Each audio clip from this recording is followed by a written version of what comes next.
The Munich Agreement of 1938 is one of the most controversial and debated events in 20th century history.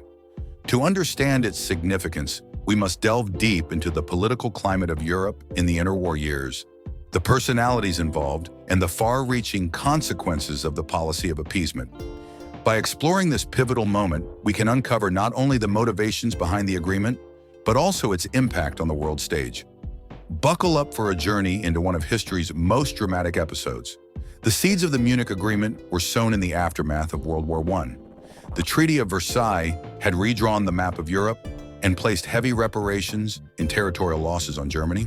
This left the country humiliated and economically devastated. The rise of Adolf Hitler and the Nazi Party in the 1930s can be directly tied to the sense of national grievance and the promise to restore Germany to greatness. By the time Hitler became chancellor in 1933, he was already planning to overturn the post-war order. Central to Hitler's ambitions was the concept of Lebensraum, or living space.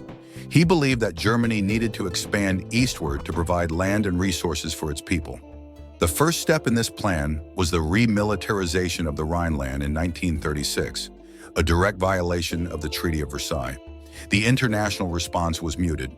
France, which had the military capability to counter this move, hesitated to act without British support.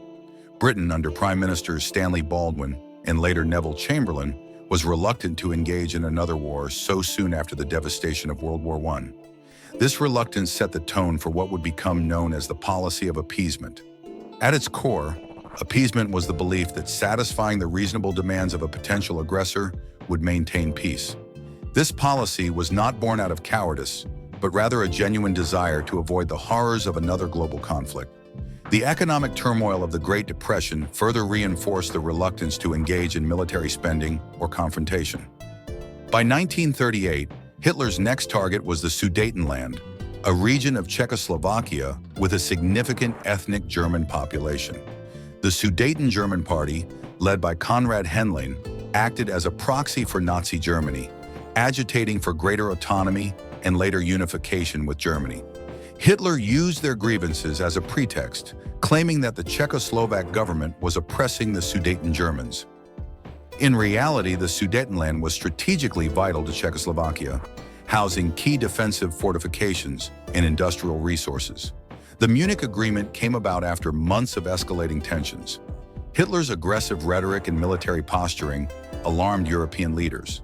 Czechoslovakia's allies, France and the Soviet Union, were bound by treaties to defend the country, but both were hesitant to act decisively. Britain, under Neville Chamberlain, stepped in as a mediator, hoping to find a diplomatic solution. The Munich Conference was held in September 1938, attended by Hitler, Chamberlain, French Premier Édouard Daladier, and Italian dictator Benito Mussolini. Notably absent were representatives from Czechoslovakia or the Soviet Union. This glaring omission highlighted the power dynamics at play. The fate of Czechoslovakia was being decided without its input. Over the course of the conference, Hitler demanded the cession of the Sudetenland to Germany, threatening war if his demands were not met. Chamberlain and Daladier, desperate to avoid conflict, acquiesced. The resulting Munich Agreement granted Germany control of the Sudetenland. In return, Hitler promised that this was his last territorial demand in Europe. Chamberlain returned to Britain declaring that he had secured peace for our time. On the surface, the Munich Agreement seemed like a triumph of diplomacy. War had been averted, and Europe appeared to have avoided another catastrophic conflict. Chamberlain's policy of appeasement was widely supported in Britain at the time.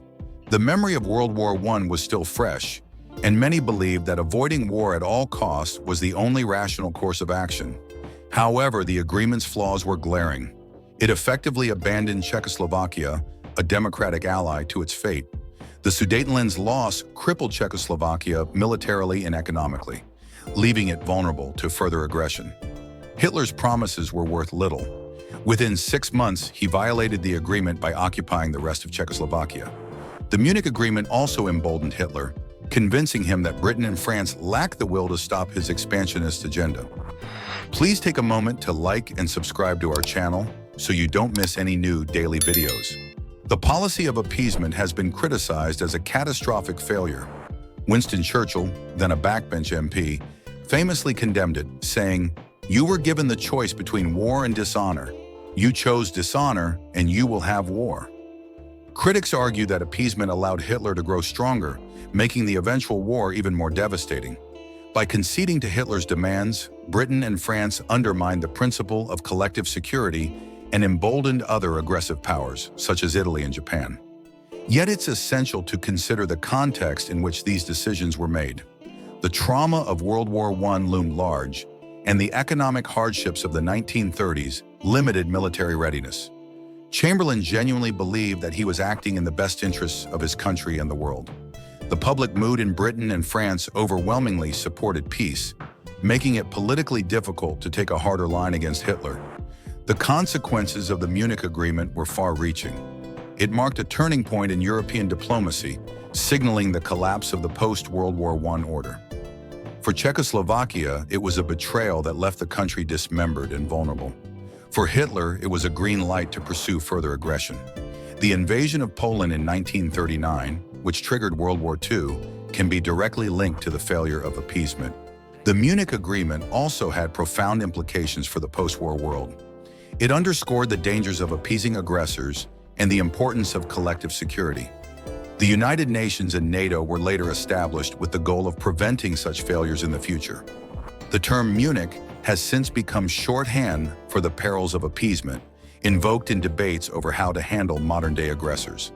From a historical perspective, the Munich Agreement serves as a cautionary tale. It highlights the complexities of diplomacy, the dangers of underestimating adversaries, and the challenges of balancing national interests with moral imperatives.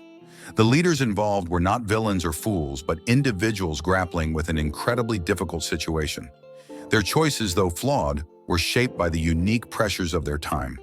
In retrospect, it's easy to condemn the policy of appeasement, but it's crucial to understand why it was pursued. The desire to avoid another world war was genuine and understandable. Yet the failure to stand firm against aggression ultimately made war inevitable. The lessons of Munich continue to resonate, reminding us of the importance of vigilance, unity, and the courage to confront threats before they escalate. The Munich Agreement remains a pivotal moment in history, a dramatic and sobering example of the consequences of appeasement. It's a story of diplomacy, ambition, and betrayal, with lessons that are as relevant today as they were in 1938. If you found this exploration insightful, please give the video a thumbs up and subscribe to our channel for more deep dives into history. And as always, stay curious.